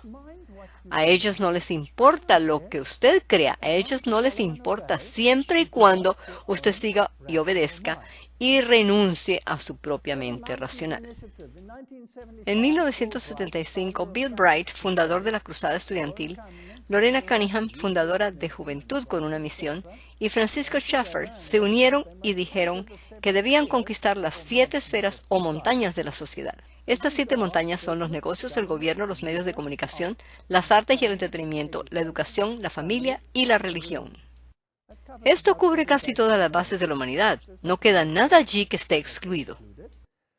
Así que cuando la Iglesia manda sobre los medios de comunicación, las artes y el entretenimiento, cuando la Iglesia manda sobre la educación y la familia y la religión, entonces su reino está aquí. Ahora ellos, los evangélicos, van a concebir esto como el milenio de paz, del cual la Biblia, por cierto, no dice nada. Y los católicos lo concebirán como el amilenialismo. Ahora la Iglesia va a gobernar por siempre, así que no importa que ellos tengan diferentes conceptos. Así que esta es la pirámide. La base de su pirámide es la familia. Es muy interesante que el papado se preocupe tanto por la familia y la estructura de la familia y el domingo que está asociado con la familia. Esta es la revista nacional en línea hablando sobre la construcción de la Torre de Babel. Según el Vaticano, en el mundo de hoy solo podemos salvarnos juntos. En realidad, la Santa Sede incluso sugiere la creación de una autoridad política global capaz de gobernar los problemas y desafíos que ahora han adquirido dimensiones globales, a través del consenso y la subsidiariedad. Según el Vaticano, así como la lucha anarquista entre clanes y reinos rivales, se ha superado en el pasado con la construcción de estados nacionales, hoy la humanidad debe comprometerse a la transición de luchas arcaicas entre entidades nacionales, a un nuevo modelo de una sociedad internacional más integrada y estratificada, que sea respetuosa de la identidad de todos los pueblos dentro de la riqueza múltiple de una sola humanidad. Hasta ahora, cada papa que ha venido ha pedido un nuevo orden mundial. Todos, el Papa Juan Pablo pidió un nuevo orden mundial, Benedicto pidió un nuevo orden mundial, y Francisco va a ser exactamente igual. Radio Vaticano, la voz del Papa y la Iglesia Mundial. El Vaticano pide una reforma en el sistema financiero. El Vaticano pide una autoridad pública mundial que reforme el sistema financiero. O sea, nosotros debemos mantener el control de todos estos asuntos. Es interesante que aquí ellos explican el porqué de la necesidad de un gran organismo que controle las finanzas y por supuesto también el gobierno y todos los otros asuntos. Pero luego ellos dicen algo muy interesante en alemán al pie del párrafo. Después de toda esta explicación, ellos dicen, el espíritu de la Torre de Babel fue ayer. Ahora se anuncia el espíritu del Pentecostés, el cual es una sola familia humana. Eso es muy interesante. ¿Qué pasó en la Torre de Babel? Dios separó las naciones. Eso fue ayer. ¿Qué dicen ahora ellos? Las vamos a unir. ¿No es eso lo opuesto a lo que Dios hizo? Entonces, ¿quién es el arquitecto detrás de esto? ¿Será Dios? ¿O será el otro arquitecto? Muy bien. A veces debemos ser racionalistas en lo que se refiere a esto. Entonces, cuando se fundó la Comunidad Europea, este fue la ficha que pusieron, y es fascinante que usaron la Torre de Babel, pero tenían una grúa que mostraba que estaba en construcción. Entonces, esto es un desafío directo a lo que Dios hizo en la Torre de Babel. Dios la destruyó y ahora ellos la están construyendo. Este es su mensaje. Es interesante que al mirarlo, se nota que hay cadenas de montañas en la parte trasera, un campo y tierras cultivadas, pero en este lado las montañas tienen forma de pirámides. En otras palabras, están incorporando paganismo. Y las personas se ven cuadradas. Esto es bastante arrogante. Esto quiere decir que ellos son robots, que no piensan por sí solos. Ellos han sido adoctrinados a pensar como sus maestros. Muy bien, interesante. Esto es Correo en Línea, 8 de julio 2015. El nuevo orden mundial del Papa. Francisco pide que los bienes de la tierra sean compartidos por todos. Entonces, él apeló por ello recientemente en su gira por Sudamérica y dijo, citando lo que todos los papas anteriores han dicho, los bienes de la tierra están destinados a todos, y por mucho que alguien pueda exhibir su propiedad, ésta tiene una hipoteca social. En otras palabras, nada les pertenece a ustedes porque Roma tiene el derecho de decomisar todo. Ellos son los únicos dueños de todo.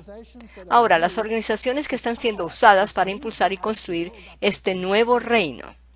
Una de ellas es la Universidad Estrella de la Mañana, con su campeón ahí a la izquierda. Veamos lo que tienen que decir y lo que han decidido hacer. Aquí pueden ver a Rick Joyner y él dijo, los verdaderos soldados de la cruz se están movilizando. La iglesia está a punto de ser vestida con una belleza que está más allá de este mundo.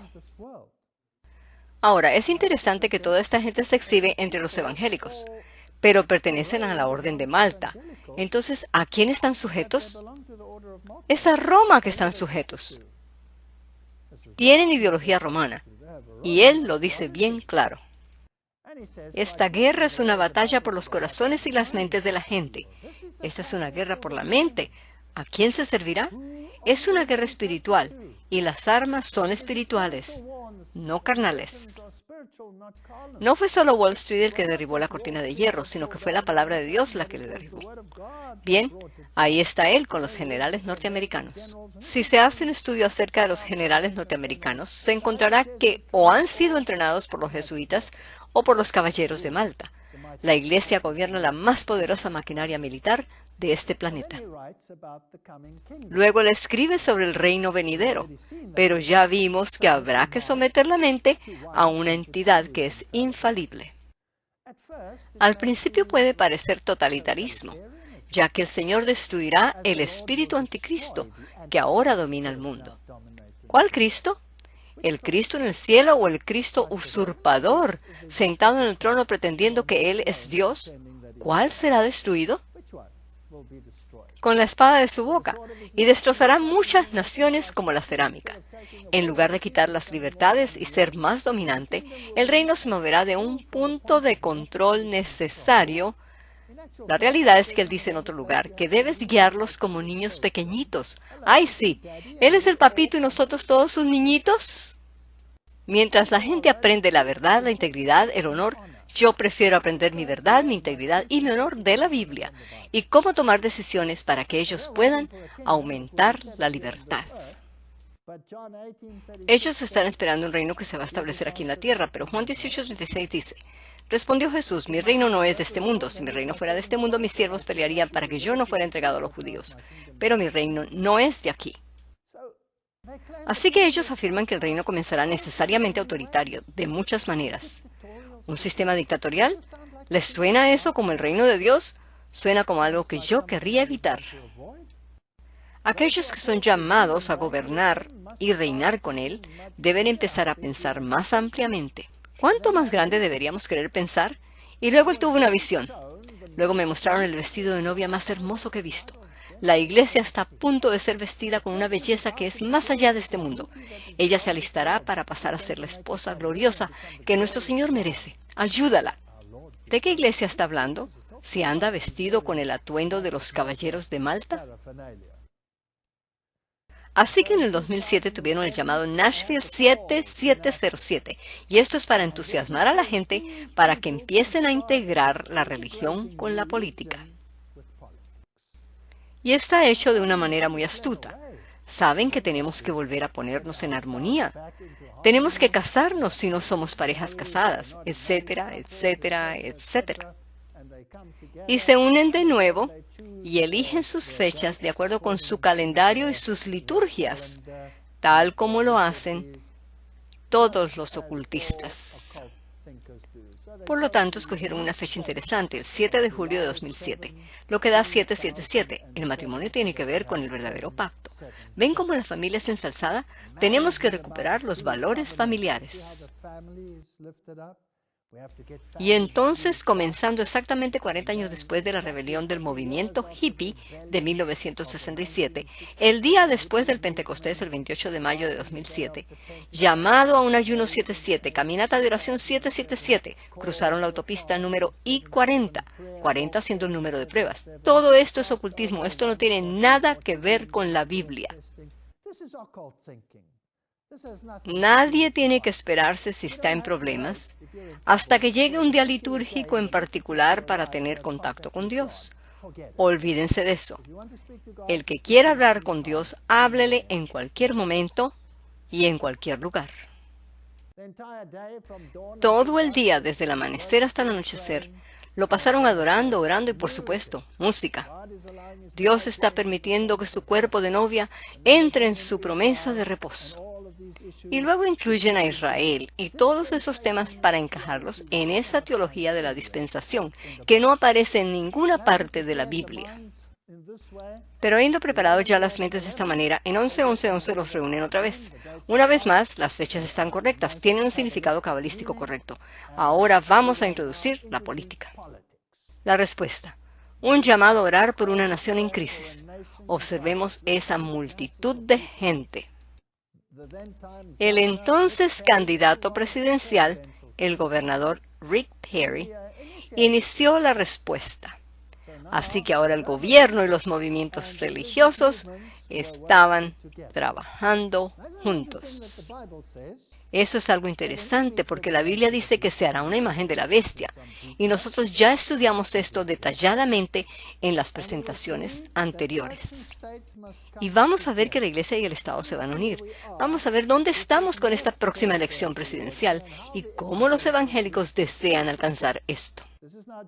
El líder bautista del sur, Russell Moore, entrevista a Jeb Bush y Marco Rubio en Manifestación Evangélica. Lo que ha quedado claro en los últimos años es que los evangélicos están cansados de la esloganería y están buscando una estrategia concreta, dijo Moore en un comunicado. Ya no pueden considerarse parte de alguna mayoría silenciosa donde sus libertades de la primera enmienda son asumidas y garantizadas. Continuó. En cambio, los evangélicos quieren saber qué candidatos ofrecen una visión clara y coherente de la libertad religiosa y tienen un plan para defenderla, aun cuando la idea misma se dispute en la política estadounidense. Los evangélicos están buscando líderes que no solo entiendan sus convicciones acerca de la dignidad humana y la estabilidad familiar, sino que tengan planes para abordarlos. ¿Ven ahora que la Iglesia y el Estado se están uniendo? ¿Y qué si pudiéramos conseguir una declaración de ellos donde estén realmente pidiendo esto? Entonces eso sería bastante atronador. Sería el cumplimiento de la profecía. Veamos la fecha otra vez. El 23 de julio de 2015, Russell Moore, presidente de la Comisión de Ética y Libertad Religiosa de la Convención Bautista del Sur, entrevistará a Jeb Bush, candidato presidencial, ante una multitud abarrotada de 13,000 pastores y líderes evangélicos en Nashville. ¿Cuál es su agenda? ¿Qué quieren con esto? Miren la fecha, 5 de agosto de 2015, Nashville. Sellado con una oración. Los bautistas del sur son instados a comprometerse con la política, pero sean cordiales. No hay separación de religión y política. ¿No es esto fascinante? Esto es una melodía totalmente nueva. Esto es un cumplimiento profético. Orador tras orador en la conferencia de la Comisión de Éticas y Libertad Religiosa, reiteró el tema de que es un deber cristiano garantizar que los principios bíblicos sean respetados por funcionarios electos, el Evangelio y la política. El mundo está avanzando hacia un nuevo sistema. Entonces, ¿cómo desean estas élites lograrlo? Bien, ellos nos lo dicen en su simbología cuando presentan sus grandes eventos. Y ellos piensan que la gente no se va a dar cuenta del significado real detrás de sus símbolos. En las últimas Olimpiadas, las del 2012, ellos fueron muy flagrantes al respecto. Ellos construyeron el estadio en la forma del ojo que lo ve todo y las luces en la forma de la pirámide de las élites. Y esta es la impresión de un artista. Y el eslogan era 2012, Olimpiadas de Londres. Pero hay un punto interesante, y es que si se reorganizan un poco, pueden deletrear Zion, porque tienen ese punto. Y es probable que esto es lo que diga, porque ellos hasta lo aludieron en las Olimpiadas previas. Ahora, cuando uno piensa en Zion, Sion, la mayoría piensa en el judaísmo controlando el mundo. Pero no se piensa en las sutilezas católicas tras bastidores, porque esta gente, los que diseñan estos eventos, ellos sí saben que Zion es un acrónimo para el gobierno mundial. No tiene nada que ver con el judaísmo, eso da una falsa idea. Luego las mascotas eran Wenlock y Mandeville. ¿Por qué escoger estos dos pueblos? Ellos dan sus propias razones. Pero yo veo que fue por las primeras letras en sus nombres, porque esto es razonamiento cabalístico. Y en las mascotas ellos tienen el ojo que todo lo ve y la pirámide. Si se toman las primeras letras de Wenlock y Mandeville, se obtiene la W y la M masónicas. Y por supuesto, esto es lenguaje de la sociedad secreta jesuita. Ahora, ¿cuán lejos llegaron? En la ceremonia de apertura, ellos introdujeron en una esquina Glastonbury Tor, la cual es una montaña muy famosa y uno de los lugares sagrados más antiguos para historias místicas y leyendas como la del rey Arturo y sus 12 caballeros. Ahora, eso de 12 alrededor de uno pertenece a la orden mística Rosacruz, porque está basada en Cristo, que tenía 12 discípulos alrededor de uno. Satanás quiere ser como el Altísimo. Aquí vemos el verdadero Glastonbury Tor, donde van brujas y paganos y donde se llevan a cabo rituales y festivales ocultistas. También mostraron la revolución industrial y ahí pueden verse las pirámides en la parte trasera en el alumbrado. Esto es real. Y entonces fascinante, ellos trajeron la máxima pirámide blanca y todos se acostaron ante la pirámide y se inclinaron y se arrodillaron ante la pirámide. Acto seguido, apareció John Lennon en una pantalla gigantesca, el cual, de acuerdo con la literatura, dice que era, por supuesto, controlado también por los jesuitas. Y él mismo admitió ser seguidor de Satanás. Imagínate que no hay países. No es difícil hacerlo. Nada por lo cual matar o morir. Y tampoco ninguna religión. Esto es racionalismo vestido en el atuendo de religión, basado en la capacidad de raciocinio de un hombre infalible. Imagínate a todas las personas viviendo la vida en paz. Puedes decirme que soy un soñador, pero no soy el único. Espero que algún día te unas a nosotros y el mundo solo uno será. ¿Llegamos ya a ese punto en la historia? Imagínate sin posesiones, me pregunto si podrás, sin codicia y sin hambre, en humana hermandad. Imagina a todas las personas, todo el mundo al compartir. Este es el mundo nuevo como se lo imaginan. Y entonces al pie de la pirámide colocaron a los niños arrodillados en posición de oración, todos vestidos de blanco.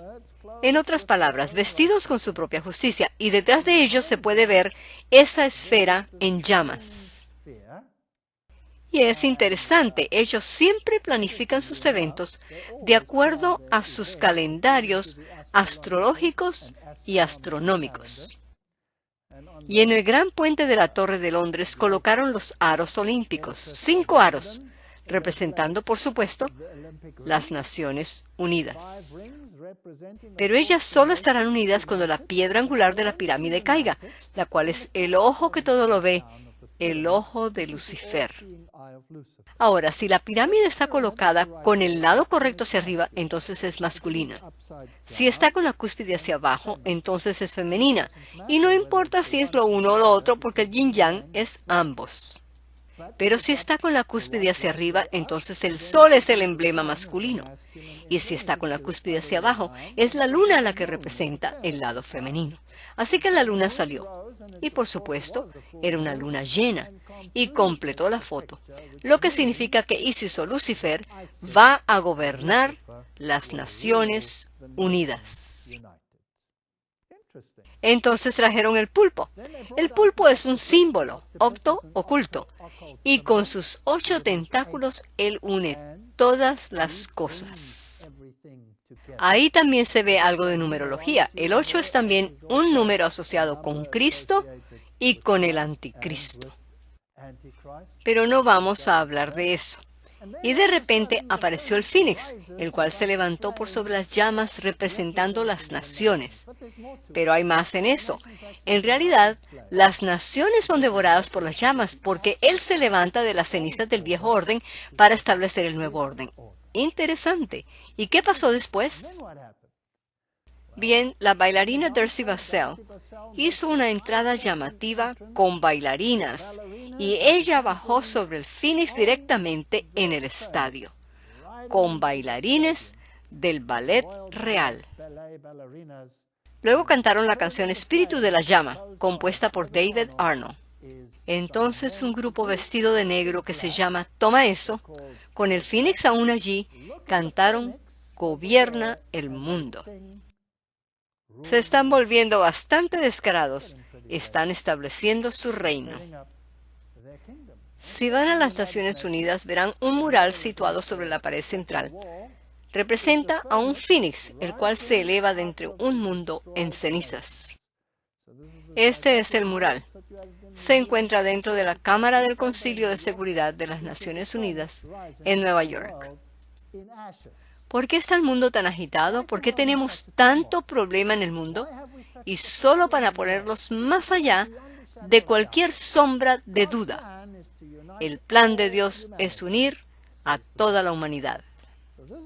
Así que esto es ya estableciendo su reino y su agenda está prácticamente completa. Eso es precisamente lo que han dicho que van a hacer. Este es Ban Ki-moon visitando al Papa. Vamos a mostrar solo una pequeña sección del video. Al principio no se oye mucho porque no permiten la radiodifusión con sonido. Se oye vagamente.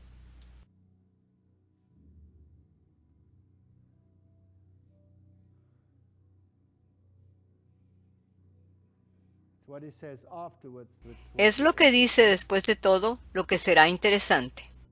Las Naciones Unidas y la Santa Sede comparten metas e ideales comunes, dijo el secretario general de la ONU al Papa, mientras los dos se sentaban uno frente al otro a un escritorio de la Biblioteca Papal. En ese momento los periodistas salieron de la sala.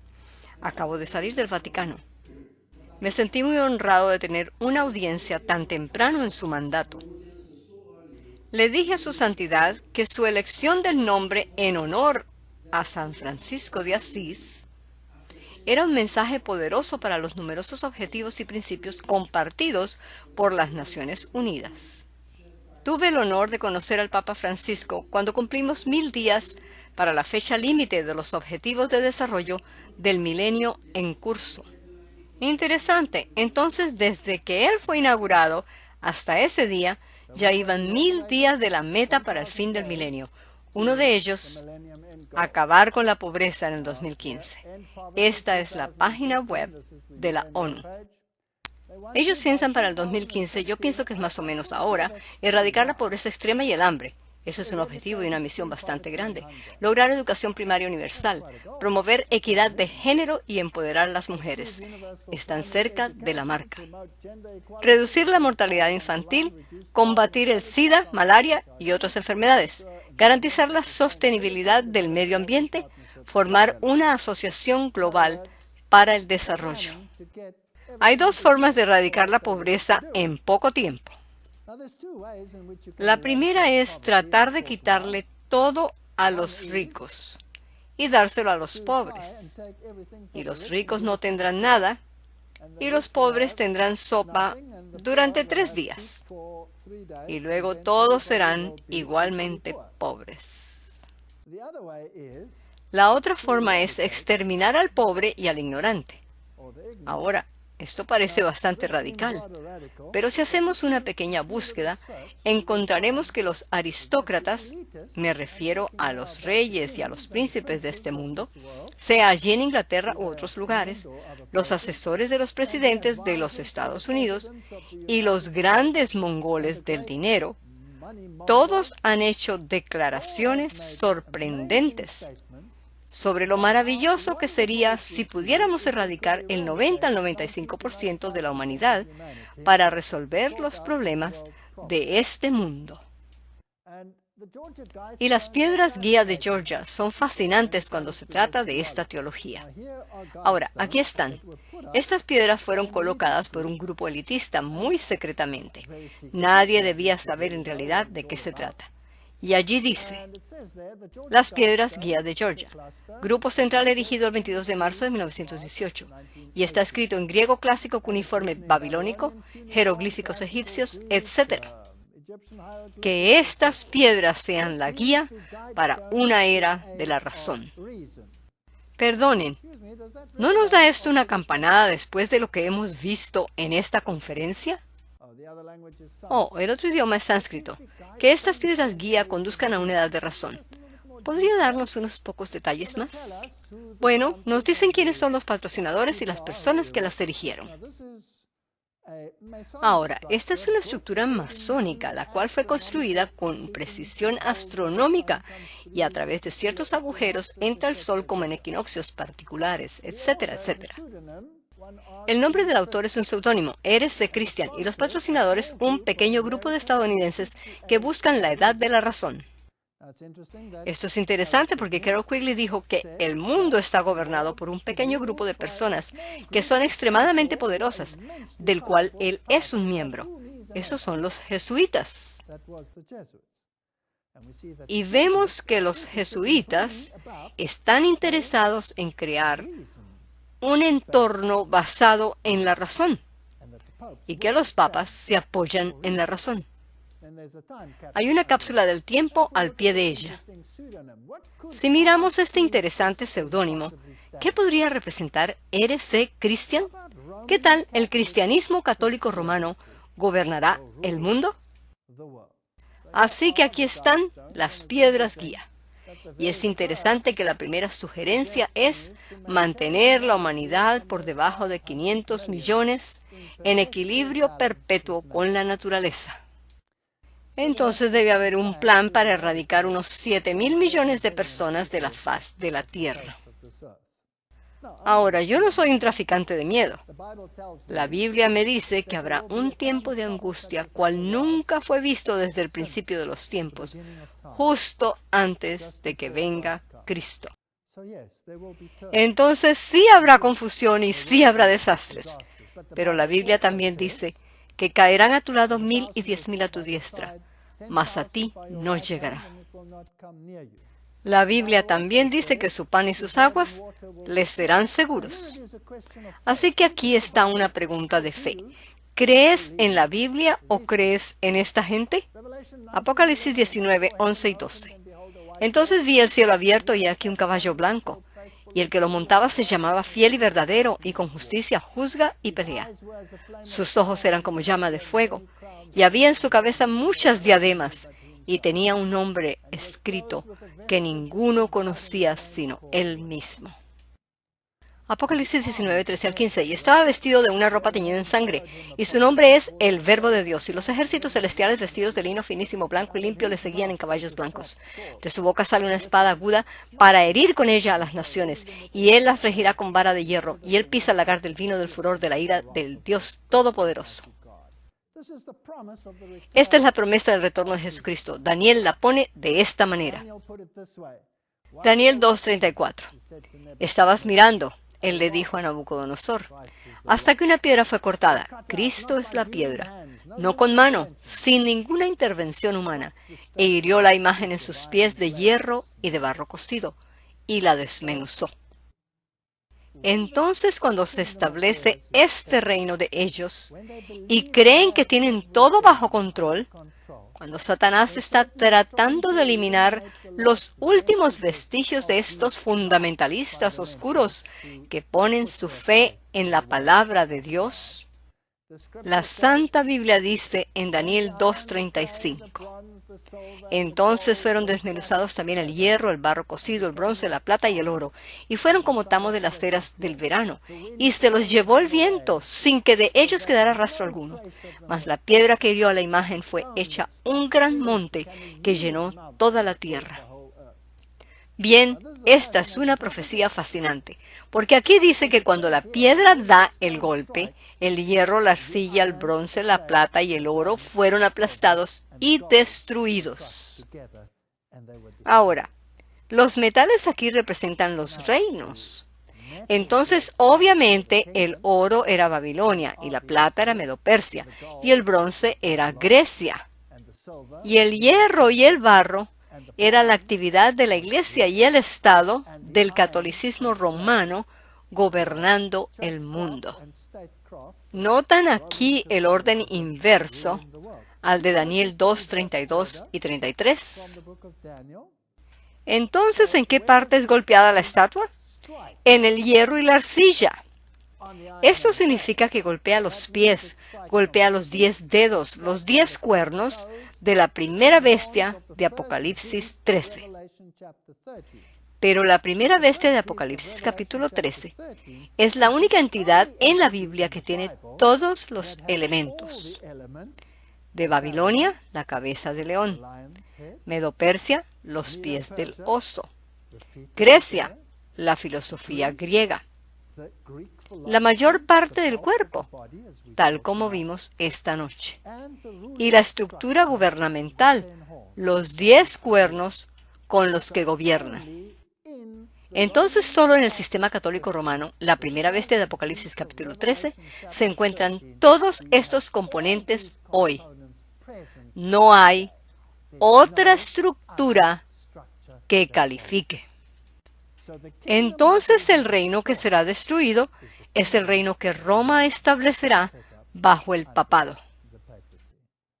La elección que tenemos que hacer es o renunciar a la capacidad que Dios nos ha dado del libre albedrío, o elegir por nosotros mismos, y aceptando que Cristo murió por nuestro libre albedrío, elegir honrarlo, guardando sus mandamientos y obedeciendo sus normas morales. Esa es la opción que tenemos. Y cada persona tiene que tomar esa decisión.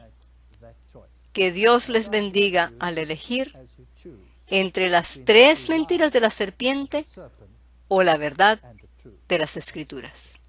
Oremos. Padre Celestial, ¿qué problema tan tremendo nos espera? Hay quienes quieren destruir la humanidad. Tú has dicho que si tú no regresaras, ningún hombre sobreviviría. Pero tú has prometido regresar e intervenir y acortar sus actividades.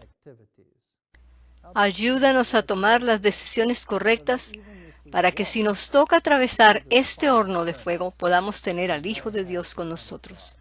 Lo ruego en el nombre de Jesús. Amén.